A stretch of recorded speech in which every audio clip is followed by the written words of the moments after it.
Alors d'abord, physiquement, comment vous vous sentez là, après 20 jours de mer? Bah, plutôt en forme. Bah, déjà, c'était une arrivée très excitant, donc on a un peu d'adrénaline après ça. Mais sinon, je pense qu'on avait un très bon rhythm à bord. On est bien dormi, on a fait des scars un peu différents que d'habitude, je pense. Ouais. Bien mangé, et, je sais pas. Moi, je Ouais, sens bien. ouais, mais on se sent plutôt bien, ouais. On aurait pu continuer une semaine de plus. C'est Parce vrai? que sinon, on continue jusqu'à fait l'heure. Ouais, on fait le horn et puis voilà. Mais non, non, après, oui, oui, comme dit Alan, on a pris des rides de quart parce qu'il y a eu pas mal de phases où en fait le vent était assez stable et qu'il n'y avait pas trop de régule à faire et tout ça.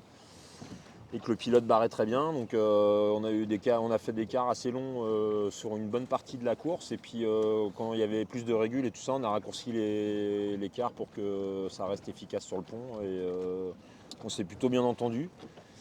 Ce qui est plutôt bien parce qu'on n'avait jamais navigué ensemble avant la course. Bah ouais. Et non, c'est cool. Moi j'ai connu un chic type, donc je suis content. Ouais. Donc, c'était un vrai plaisir. Ça a été une sacrée bagarre. Je sais pas comment vous l'avez vécu, vous, mais nous, de l'extérieur, là, c'était quand même impressionnant. Vous reveniez, ça repartait. Ouais, ouais, Comment bah il y vous a eu pas arriviez à mal de gérer ça? yo-yo. Ouais. Après, c'est sûr qu'émotionnellement, bah, il y a des moments où tu es un peu euphorique et puis des moments où tu es un peu dans le dur parce que tu sais que ça part par devant et puis que t'es pas devant. Donc voilà. Mais grosso modo, non, c'était quand même une belle course, quoi. Ouais, je pense de notre côté, moi je suis plutôt content de comment nous on avait navigué. C'est propre, on a fait quelques petits bêtises, mais il faut dire aussi que les Belges, ils ont vachement bien navigué dans certains moments. Et oui, là, ouais, c'était chouette de partager ce moment déjà avec Antoine, mais j'ai aussi le sentiment d'avoir partagé toute cette Pacifique avec eux pour abord. Bon alors, vous nous racontez un petit peu cette fin de course. La baie de On va Valparaiso. commencer par les baleines. Ouais, on va commencer par la Ça- journée.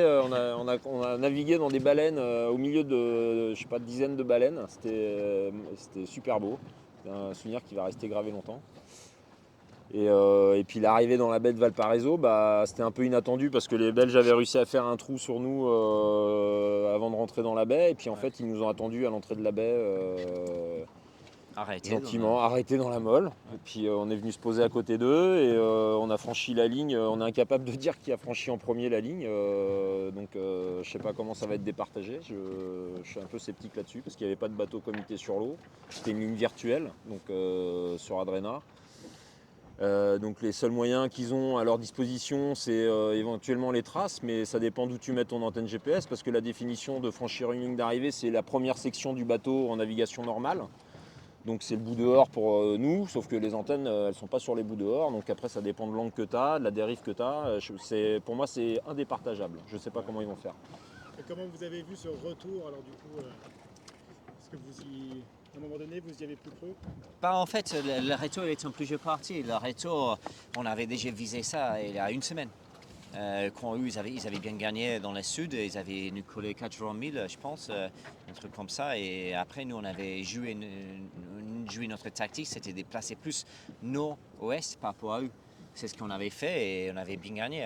Je pense qu'on croise là hier, on croise On même croise pas 1 000, quoi. ouais, même pas 1 000 derrière eux, et puis en allant plus vite, un peu plus haut, et puis après il y a eu des changements de voile, et puis non, c'est sûr que c'est improbable. La météo a fait aussi que ça s'est resserré comme ça.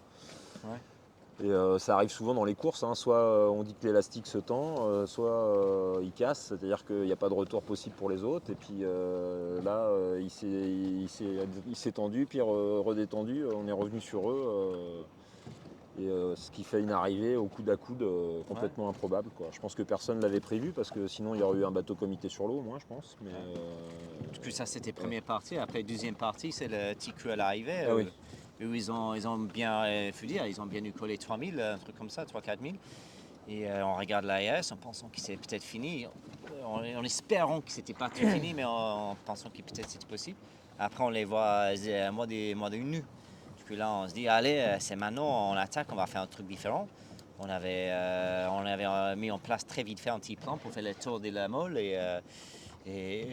Franchement, je pense qu'on a hyper bien navigué. On avait un petit plan, on a resté sur notre plan. On était très dynamique solo avec les réglages des voiles, les choix des voiles, les trajectoires. Et bon, bah, nous, on pense que ça paye parce qu'on pense qu'on a croisé la ligne en première.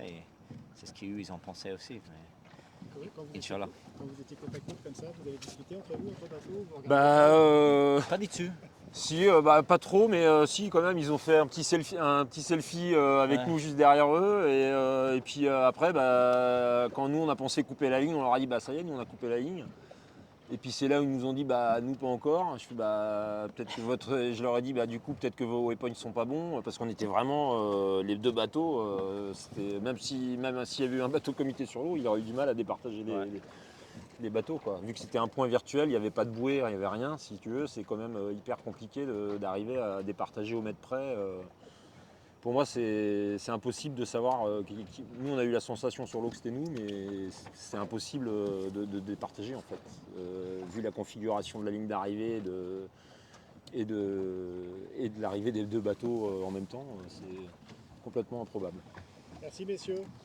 De rien. On rentre juste en 3 mots, en un mot chacun, comment vous définiriez cette étape? 3 mots, une mot chacun, ça fait 2 mots. Alors, Un peu de mots. ah merde, j'ai déjà dit mon mot. Merde. Non, pas pacifique. Pas pacifique. Non, on a quand même eu des moments un peu de guerre, hein, quand même. Il y a quand même un ou deux moments où je me suis dit, si jamais le vent monte comme sur les fichiers, là je sais pas comment on va faire. Mais ça a été compliqué. Il y a eu 2-3 jours qui ont été bien compliqués quand même. Et par contre, après, il y a eu des moments extraordinaires, hein, comme cet après-midi là avec les baleines. C'était juste, ça, je sais que c'est un souvenir qui va rester gravé à vie, quoi. Ouais. Et toi Alan? Et moi, ça m'est donné en goût, c'est les premiers goûts des mers du Sud et j'ai envie d'y revenir direct. Donc c'est l'objectif. Et c'était une belle rencontre avec Antoine, avec ce bateau, avec l'équipe. Et non, je suis vraiment heureuse d'avoir eu cette belle opportunité. Donc merci Yann, merci Crédit Mutuel et merci Antoine d'avoir été les skippers. Super.